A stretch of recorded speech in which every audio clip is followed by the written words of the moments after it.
In 70 AD, after a siege marked by starvation and terror crucifixions, the Roman army broke through the walls of Jerusalem.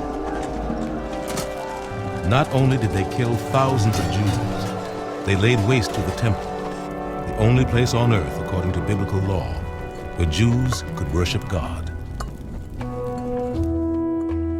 It was the death of the religion of priests and sacrifices, described by the Hebrew Bible. But it would not be the death of Judaism.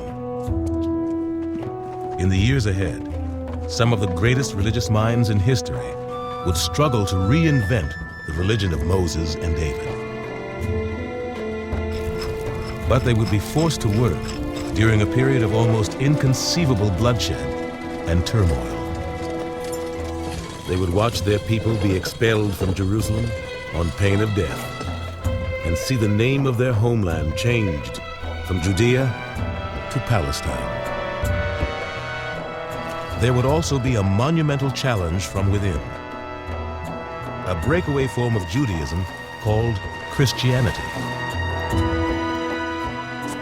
But amidst these epic struggles, Judaism would be reborn, and the gifts of the Jews would be preserved for all humankind.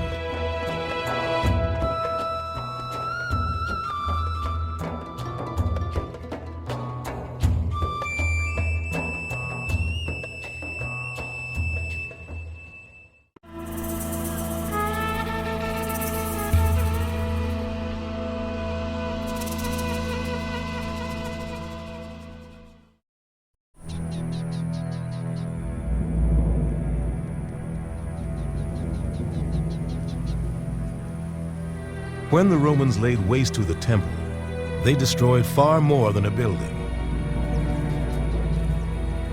The temple had been the economic, political, and religious heart and soul of Judea and of Judaism. The despair that filled the land after its destruction was captured by the poet Baruch. Blessed is he who was not born, or he who, having been born, has died. But as for us who live, woe unto us, because we see the afflictions of Zion and what has befallen Jerusalem. Do thou, O sun, withhold the light of thy rays? And do thou, O moon, extinguish the multitude of thy light? For why should light rise again where the light of Zion is darkened? Jews looking at the destroyed temple must have felt terribly, terribly depressed that their entire ability to worship God, to connect with God, had just been so severely compromised. They had been totally defeated by the Romans. Many of them led off into captivity, and this was really a period of tremendous mourning and the need to begin somehow to deal with this terrible destruction. The Romans now had Jerusalem and almost all the rest of Judea under their iron fist. All except for one tiny plot of desert southeast of Jerusalem, on the shore of the Dead Sea.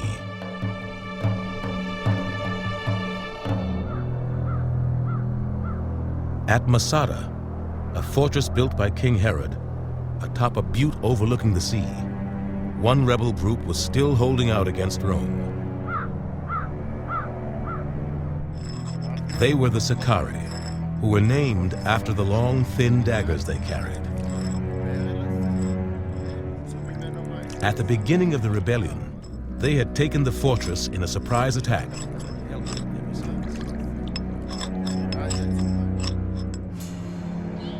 Herod had designed Masada so that a small force could hold it against an enormous army. The historian Josephus described the trail that was the only way to reach the top. This trail was called the Snake, as resembling that animal in its narrowness and its windings. There is also nothing but destruction in case your feet slip, for on each side there is a deep chasm.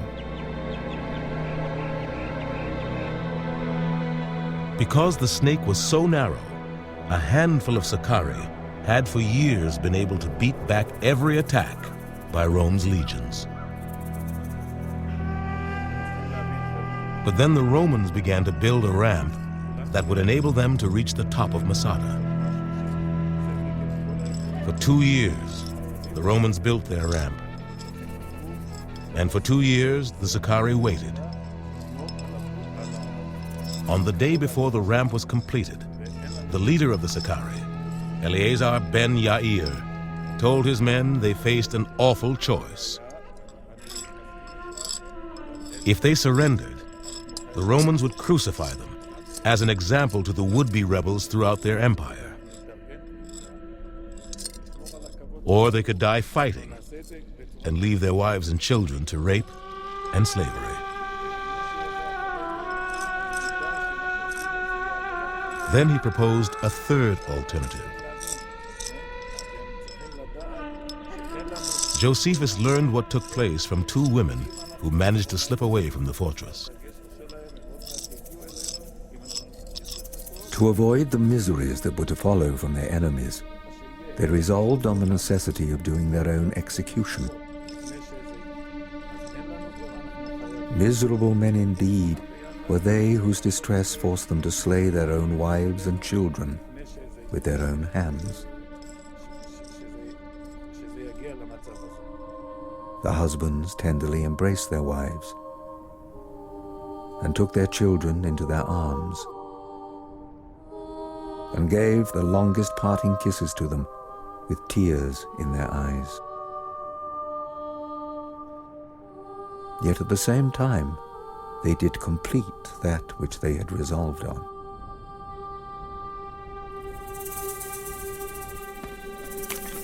Not able to bear the grief they were under for what they had done, and esteeming it an injury to those they had killed to live even the shortest piece of time after them, they then chose 10 men by lot to slay all the rest.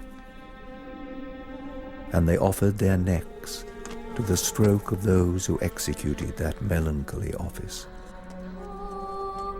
And when these 10 men had without fear killed them all, they made the same rule for casting lots for themselves, that he whose lot it was should first kill the other 9, and after all should kill himself.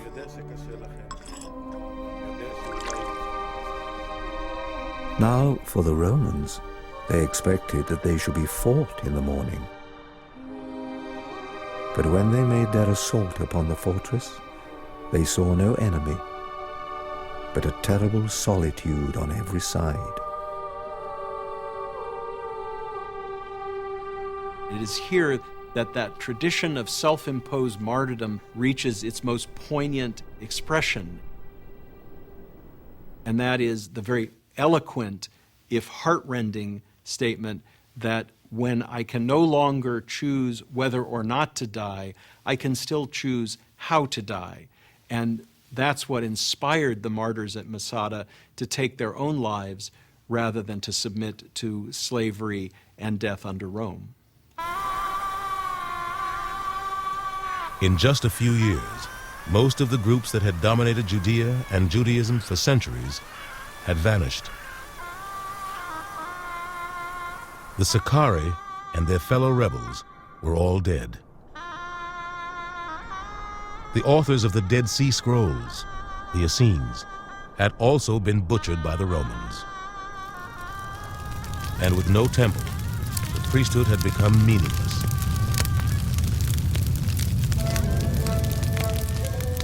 Just one group remained, the Pharisees. According to the Jewish book of law and tradition, the Talmud, one of the leaders of the Pharisees, Yohanan ben Zakkai, had escaped the siege of Jerusalem by pretending to be dead. Afterward, Yohanan journeyed to a town near the sea called Yavne. In a vineyard there, he set up a primitive school for studying the Hebrew Bible. Eventually, Yohanan and the other teachers would be given a new title, Rabbi. It was at this point that the Pharisees effectively evolve into what we call the rabbis. That is, this group of lay teachers, which essentially directs the religious activity and the religious study of the Jewish people. And this transition from priest to rabbi, one might say, in terms of the leadership of Jewish life, is one of those things that marks Judaism in the period after the temple. The Talmud says that Yohanan's greatest challenge in keeping Judaism alive was his fellow rabbis' despair over the loss of the temple. Woe unto us, Rabbi Joshua cried out, that the place where the iniquities of Israel were atoned for is laid waste. My son, Rabbi Yohanan said to him, be not grieved. We have another atonement as effective as this. And what is that? It is acts of loving kindness. For as it is written, I desire mercy and not sacrifice. According to this story, Rabbi Yochanan ben Zakkai says that now that the temple has been destroyed, it's in acts of loving kindness, in actions such as burying the dead, caring for the homeless, feeding the hungry.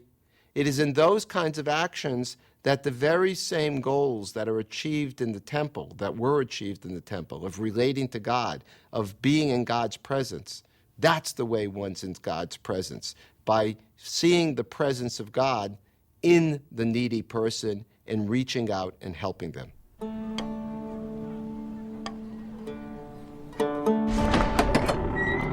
Yohanan had found his answer to the loss of the temple by studying the prophets of the Hebrew Bible. He was following in an ancient tradition. For ever since the long-ago days of exile in Babylon, men eager to learn about God had been discussing the stories and laws of the Bible in meeting places called synagogues. With the temple gone, the rabbis began to rebuild Judaism around the study of the Bible in the synagogue. Here, they debated how biblical law could be applied to living an ethical and compassionate life. With the destruction of the temple, the synagogue is thrust into this tremendous vacuum, and it has to pick up the slack of lack of access to God through a temple process. And that's where the synagogue now really takes off. Through the medium of prayer, the synagogue will be everything that the temple had to be, but much more. In the temple, only the priests had been allowed to communicate with God through sacrifice. Now, in the synagogue, rabbis and common people alike talked to God through prayer, a previously little-used practice favored by the writers of the Book of Psalms. Lord, I am calling. Hurry to me. Listen to me. I am invoking you. My prayers rise like incense, my hands like the evening offering. Lord, set a guard at my mouth, a watcher at the gate of my lips, to let me feel no impulse to do wrong, to snare the godlessness of evildoers. What emerges is a spiritualized version of Judaism, prayer instead of sacrifice, rabbis instead of priests, synagogue instead of temple.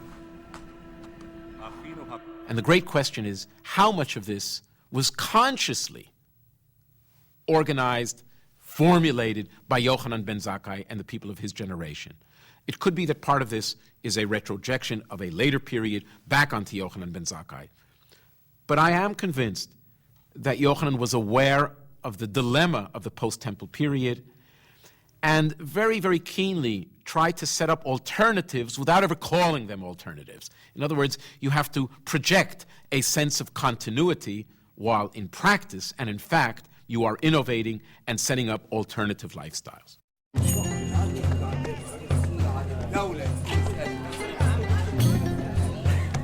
But there was one thing that seemed impossible to replace. The great temple festivals that for centuries had kept people deeply connected to the stories from the Bible.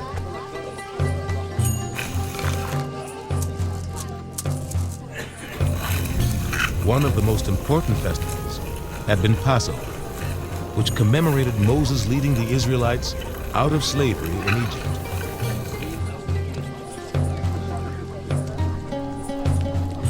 Then the rabbis who followed in Yohanan's footsteps created a new kind of Passover celebration called a Seder. It was celebrated not in the temple with tens of thousands of others, but at home with family and friends.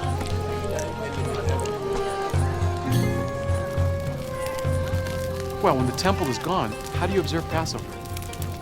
It's there that the Seder was created, which means order.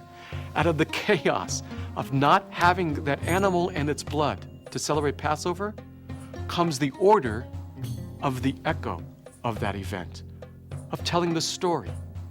And so the text that they developed, which is still in use in every Jewish home on Passover Eve, is called the Haggadah, which means the telling. In order to tell the story of Passover, Jewish families used a lamb bone to represent the lamb whose blood their ancestors had painted on their doorposts in Egypt, so that the angel of death would pass over. And they used unleavened bread to represent the matzo the Israelites had eaten as they fled toward the promised land. At the table during the Seder, one of the adults read the story of the Jews' exodus from Egypt. Then everyone present ate the different Passover foods, each of which symbolized a part of the story. The great achievement of the sages of Yavne is that they understood that if you no longer had the fires of the altar in Jerusalem, what you had was the story. The temple was no longer. The physical sacrifice was no longer. But the story is eternal, and that's what we keep. Slowly, in a process that would take hundreds of years, the rabbis were reinventing Judaism. But even as they worked, the world around them was becoming threatening once again.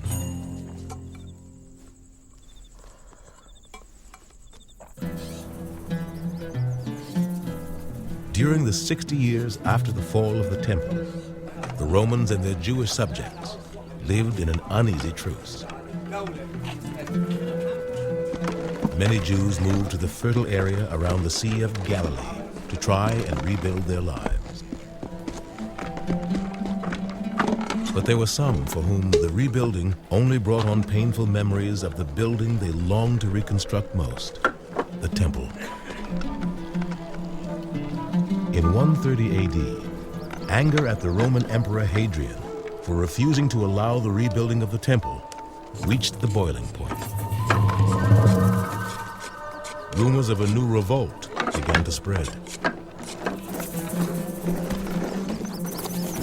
Many Jews continued to consider Roman presence in the land of Israel to be illegitimate. This was the evil empire it had no business being. Clearly, however, there must have been immediate stimuli to this war, and we're not sure what they were.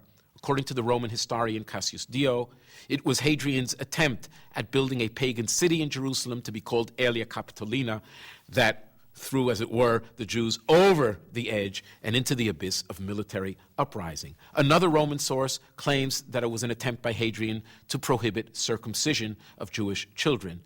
We cannot know, but that would have been, at the very most, it would have been the final push into what must have been a popular resentment of Rome that needed some sort of stimulation.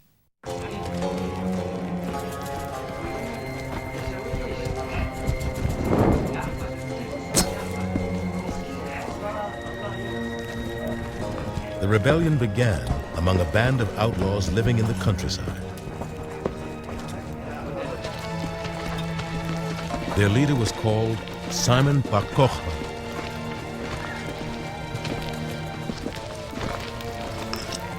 The Romans had long considered Bar Kokhba merely a thief. But to many of his fellow Jews, he was another in a long line of freedom fighters who had refused to accept Roman rule. Bar Kokhba was a Jew like the Zealots, like the defenders of Masada, who was willing to take up arms against Roman occupation and was willing to fight for Jewish sovereignty and, in fact, for a limited period of time, achieved sovereignty. We can hold in our hands the coinage that Bar Kokhba issued in his own kingdom, the last kingdom of Jewish sovereignty for another 2,000 years.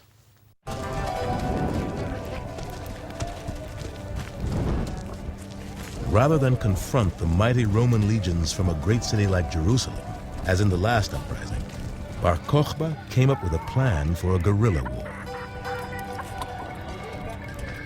A Roman historian described Bar Kokhba's preparation for the revolt. They occupied caves in the countryside and strengthened them in order that they might have places of refuge whenever they should be hard-pressed. And they pierced subterranean passages from above at intervals to let in air and light. As plans for a rebellion began to leak out, rumors raced through the region that Bar Kokhba was the messianic leader foretold in the Bible, who would lead the Jewish people to freedom.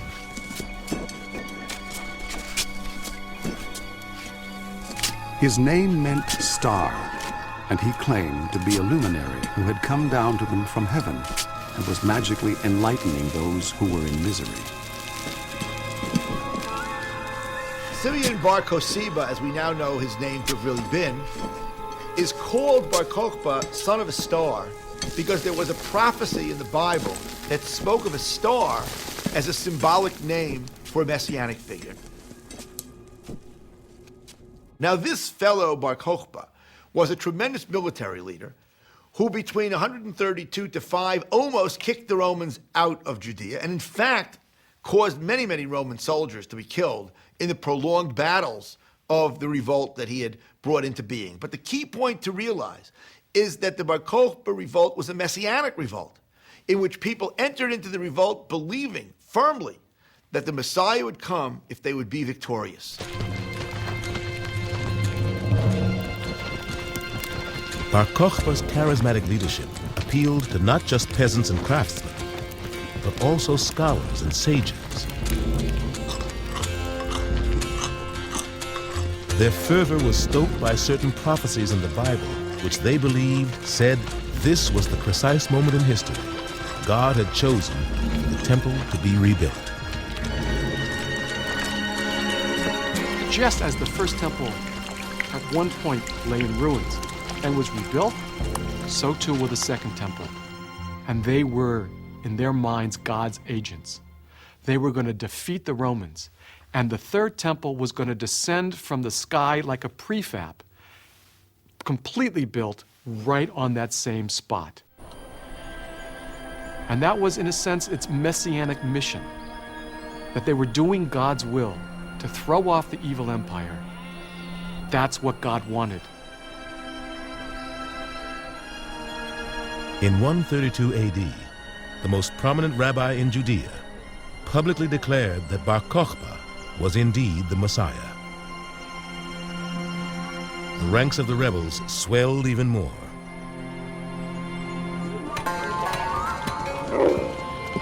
With hundreds of thousands now ready to follow him, Bar Kokhba nevertheless remained patient.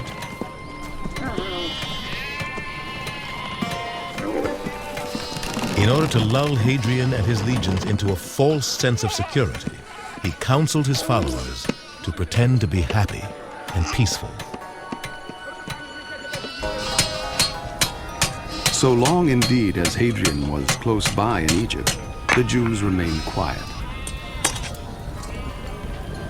Except that they made the weapons which the Romans demanded of them as tribute of such poor quality that the Romans rejected them. By this ruse, they were able to have use of these weapons themselves.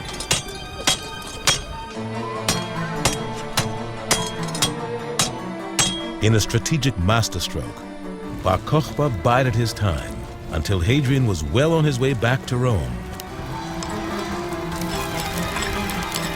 Then, suddenly, he launched the revolt. In the early days of the rebellion, the rebels inflicted tens of thousands of casualties on the Romans. In the ancient world, Jews were not known as bookish and prayerful and pious. They were known as ruthless and ferocious fighters. They were highly prized as mercenary soldiers, and they showed in the uprising against Rome exactly how effective they were on the field of battle. The stunning success of the rebels forced the Romans to withdraw from the region. Bar Kokhba then declared Judea to be an independent kingdom.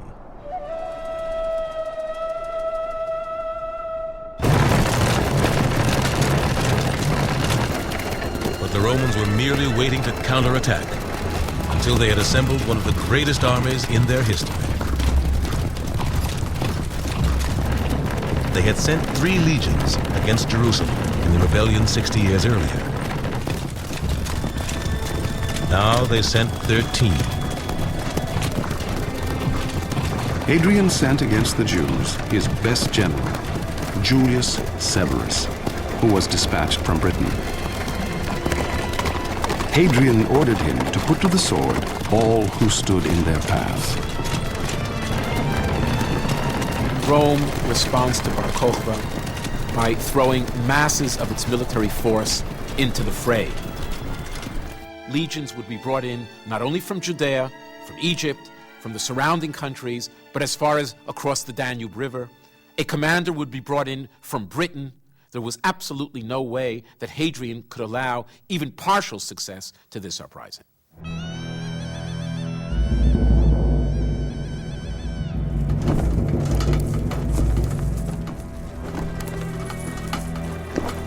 Severus did not venture to attack his opponents in the open, in view of their numbers and their desperation.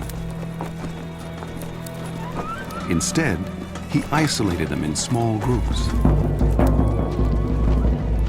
They dispensed with the rebels who were hiding in their caves by filling them with smoke and guarding the exits. Then they surprised and killed all who came out to fight. 580,000 men were slain in the various raids and battles. And the number of those that perished by famine, disease, and suffocation was past finding out.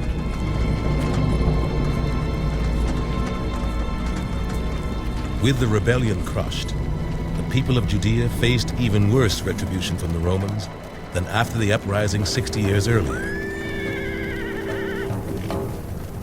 For the Romans now set themselves the goal of wiping the Jews from Judea. The Bar Kokhba rebellion was known really as the most disastrous single event that ever happened to the Jewish people before the Holocaust. In fact, when we look at the 3 literary accounts, we find that they all agree.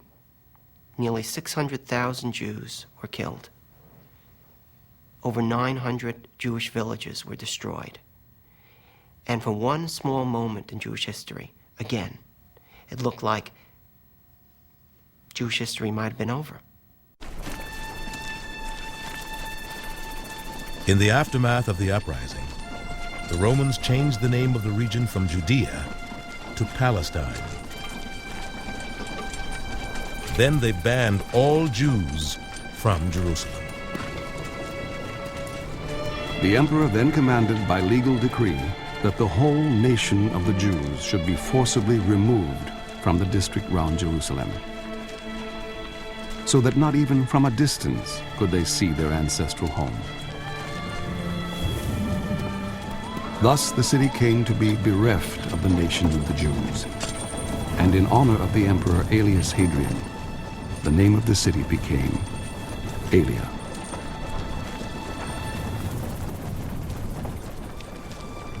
The outcome of the Bar Kokhba revolt is a much more serious policy on the part of the Romans, prohibiting Jews from even going to Jerusalem, and they plow over the Temple Mount and build a temple to their gods on that spot, thereby showing you have no place here. We clearly are the winners. In the centuries that followed, whole villages of Jews began to leave Judea in search of a new life.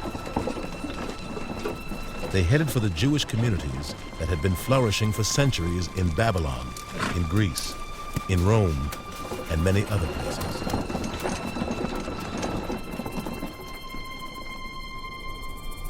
But in their new homes, they would soon face a challenge to their survival, every bit as daunting as the Romans.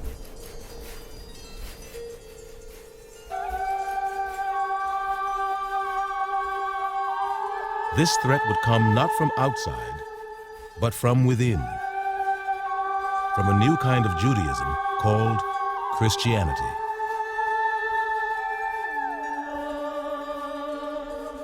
Jesus of Nazareth had called his Jewish followers fishers of men. Since his death in 33 AD, they had been telling all who would listen that Jesus Christ was the Son of God, who after his crucifixion had risen from the dead. These Christians did not mourn the loss of the temple and its sacrificial rituals, for they believed God had decided to sacrifice his only Son once and for all.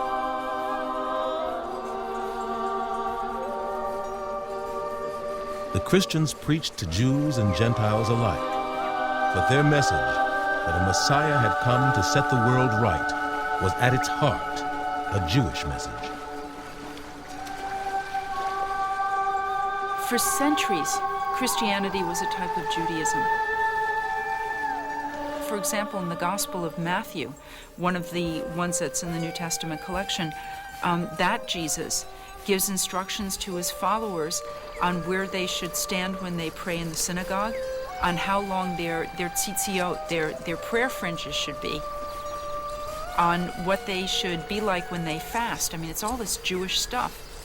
And when you think of it, that makes sense, because Christianity is a Jewish movement. Like many other Jews, the Christians believed the Hebrew Bible was the Word of God, and therefore told the absolute truth.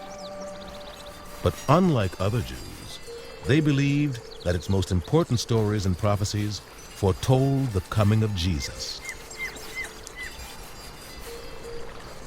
Churchill once said that the Americans and the English are divided by a common language. In the same way, we could say that the early Christians are divided from other groups of Judaism by a common Bible. They're engaged in competition for the interpretation of this sacred scripture. As the Christians won more and more converts, the competition with other forms of Judaism intensified. Churches sprang up alongside synagogues in Jewish communities throughout the Roman Empire. And yet, because of their common roots, most Christians and Jews felt a kinship with one another. But then Christianity gained perhaps the most important convert in its history, a man who was about to become the Roman Emperor.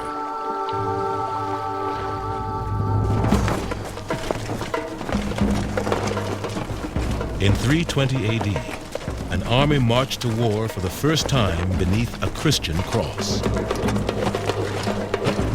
The Roman Empire was in the middle of a civil war between two generals over who would be the next emperor. According to an historian from the time, one of the generals, named Constantine, was inspired by a vision to send his legions into battle carrying a cross. A most marvelous sign had appeared to him. He saw with his own eyes a cross of light in the heavens, bearing the inscription, "Conquer by this." With the cross at their head, Constantine's troops were victorious. The story of the Battle of the Cross was spread far and wide throughout the empire to win support for Constantine from the rapidly growing Christian movement. There's nothing like a voice from heaven to clarify ambiguity. And in the confusing political situation Constantine finds himself in, he and the bishops who are working with him clear up some of the political ambiguity by beginning to talk about voices from heaven or signs from heaven, which at crucial moments in Constantine's political career have indicated who heaven wants to be emperor.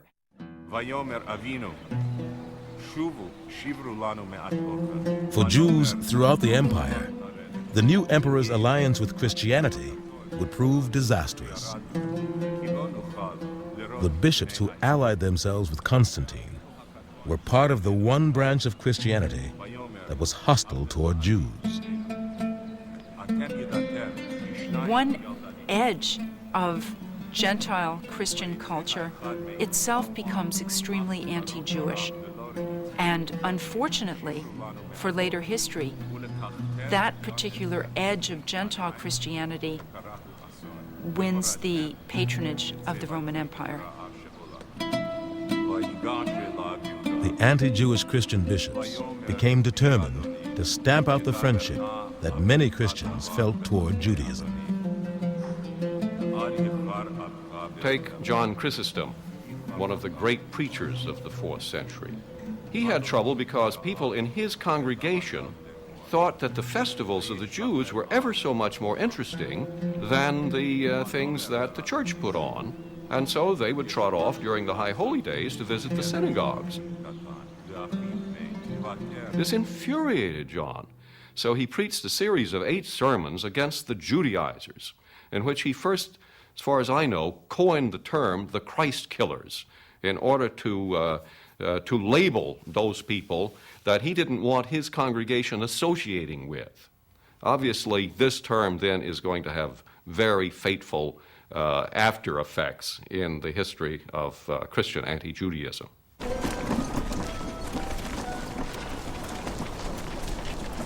In the centuries ahead, this new prejudice of Christians toward Jews would lead to anti-Jewish laws, violent attacks, and mass evictions. And so the Jews began to search for new homes in North Africa, in Spain, in Russia. But as the Jews became further and further spread out from one another, Judaism was threatened with disintegration. The laws that now governed how a Jew should live, from rituals to social relationships, had never been written down. They existed only in an oral tradition passed from one generation to the next. In order to have an ongoing oral tradition, you have to have a stable community. How did you know that you needed a driver's license when you were 16 years old? It's not because you read it in the particular state code of your state. It's because somebody told you that you needed a driver's license when you were 16 years old. But that kind of oral tradition requires a stable community. And if the community is disintegrating, as the Jewish community was in Judea from the Bar Kokhba revolt in 135 until the end of the 2nd century, there was a very strongly felt need for editing that oral tradition so that it might be preserved.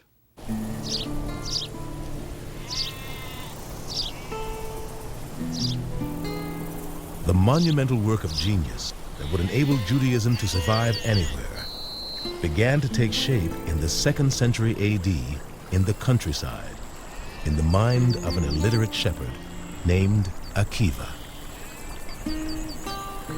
As Akiva spent day after day observing the natural world around him, questions began to flood into his mind about where it had all come from and what it all meant. And so he taught himself how to read and began to study the Hebrew Bible. According to the Talmud, he was awestruck by the power of the Bible to help him see the world in a whole new way.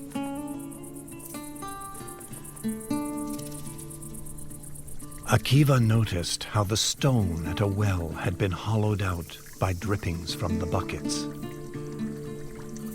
He thought, if these drippings can penetrate this solid stone, how much more can the study of the Word of God penetrate the human heart? Akiva was a simple shepherd, illiterate, didn't know an aleph from a bet, an A from a B. At the age of 40, discovered that he needed to learn Torah. And so he began to study with 5-year-olds. And he learned Aleph, Bet, Gimel, Daled, and then he learned the entire alphabet. Then he learned the book of Leviticus, and then the entire Torah. And in a few short years, this illiterate shepherd became the leading sage of his age.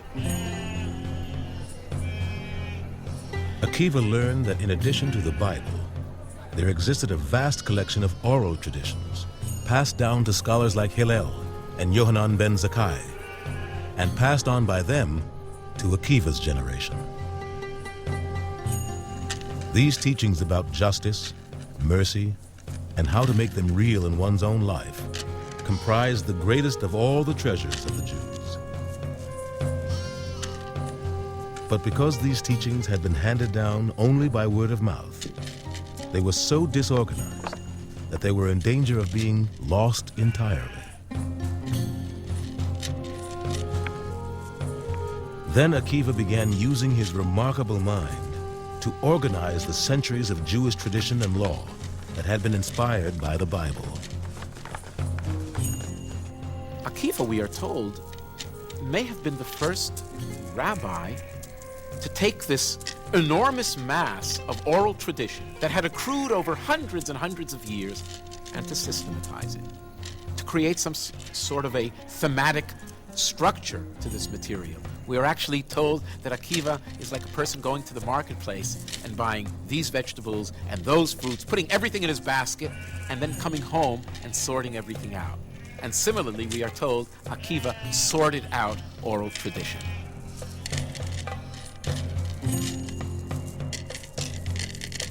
So I think what we have here is a brilliant legal mind who realizes that if this material is going to last many more generations, some sense has to be made out of it. It has to be put in order. But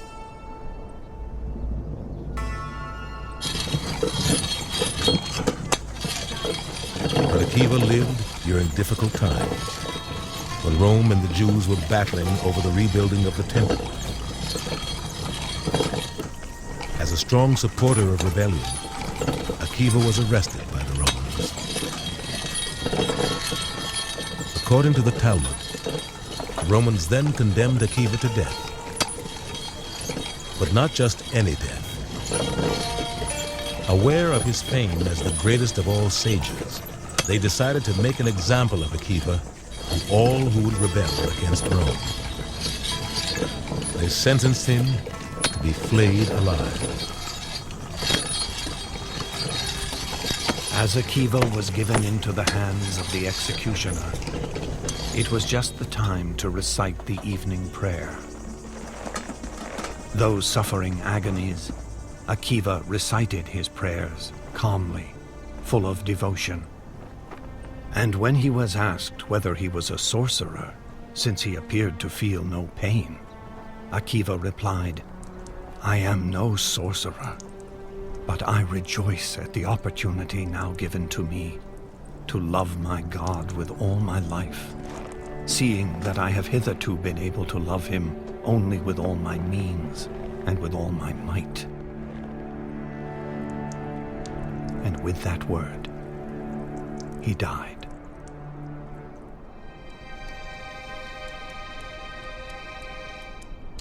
He's being taken out to be executed, and his last words are words of faith.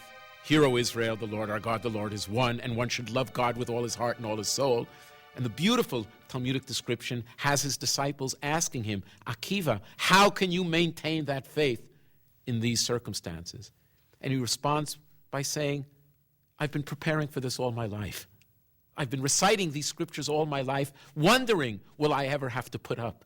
Will I ever have to actually perform these ultimate acts of faith in a real world? And now that I have the chance to do this, how can I refrain from not really giving up my life for my faith?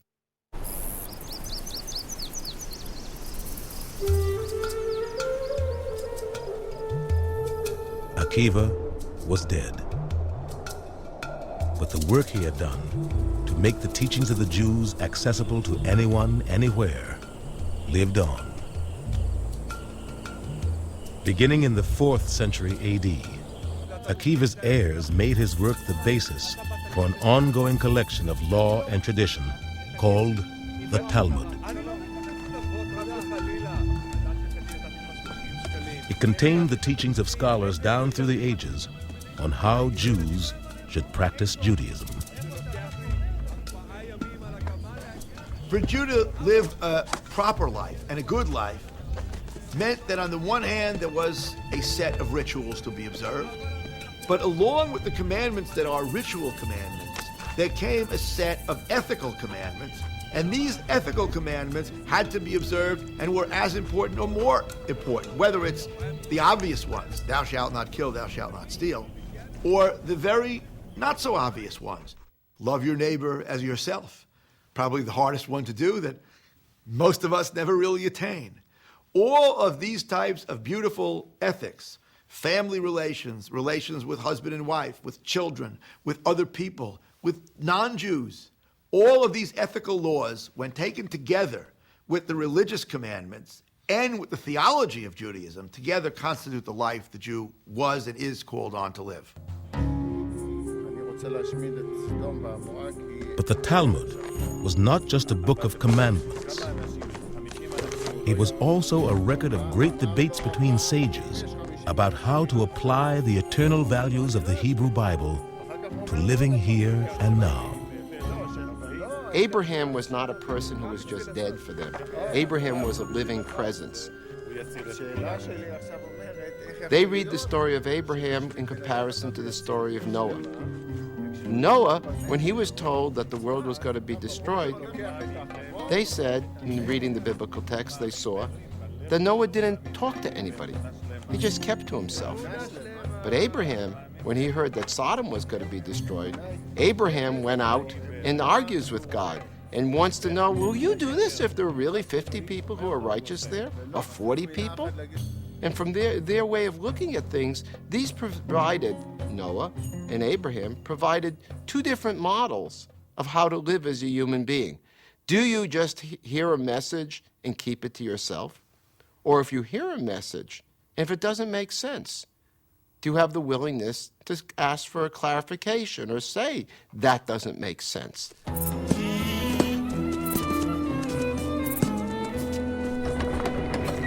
Above all, the Talmud was a how-to book for practicing Judaism.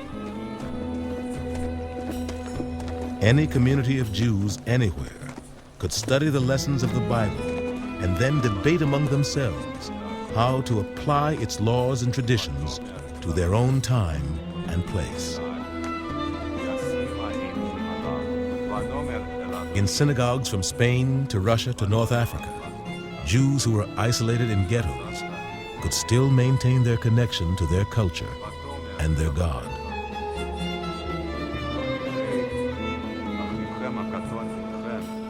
For instance, a community in Spain, which already existed in late Roman times.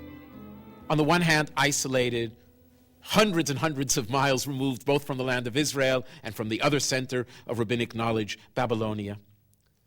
But slowly, this Talmudic material, in book fashion, as it were, makes its way to Spain. And these Jews can now plug in to this culture. They can plug into this tradition. They can interpret it.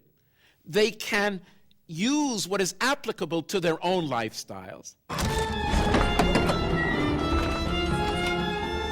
So in many ways, it's a mobile tradition. The Talmud would become, in many ways, the mobile tradition that reaches all corners of the Jewish world. Nobody now is isolated from the focal point of Jewish religious activity. You have the Talmud, you can study it, you can elaborate, you can interpret, you can ask others what it means. The Talmud now would be the walking Bible and this living Bible for Jews throughout the world.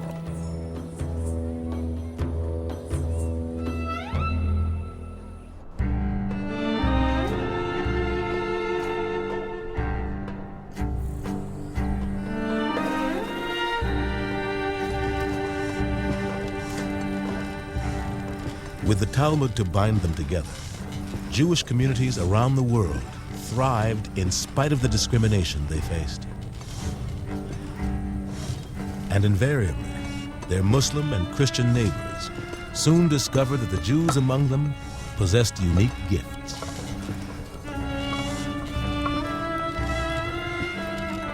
One of the skills Jews introduced to country after country was glassblowing.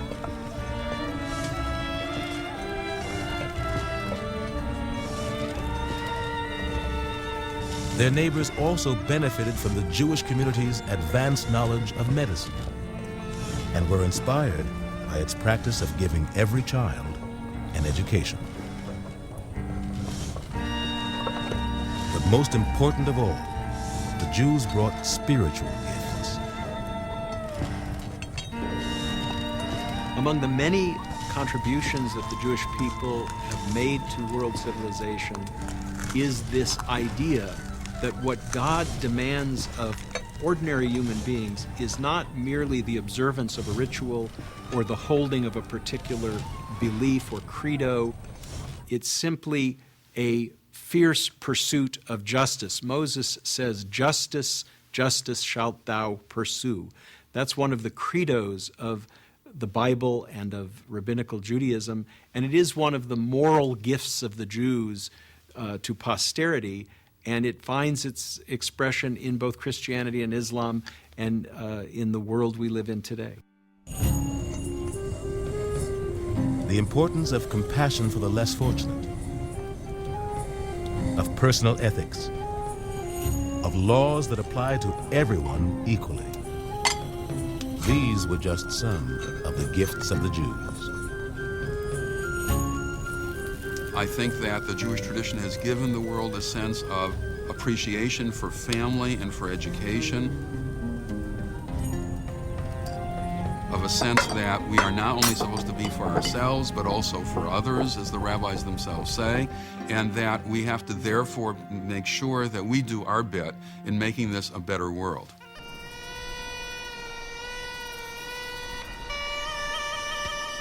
These eternal truths, communicated first through the stories of the Hebrew Bible, had become the unshakable foundation of Judaism. A tiny, insignificant people, seemingly destined to be destroyed by the Assyrians, the Babylonians, the Egyptians, the Greeks, and the Romans, had instead survived and flourished. Not through the power of their weapons, like other great empires, but through the power of their beliefs and their ideas. And in the end, they would have as much impact on who we are and what we believe as any empire in history.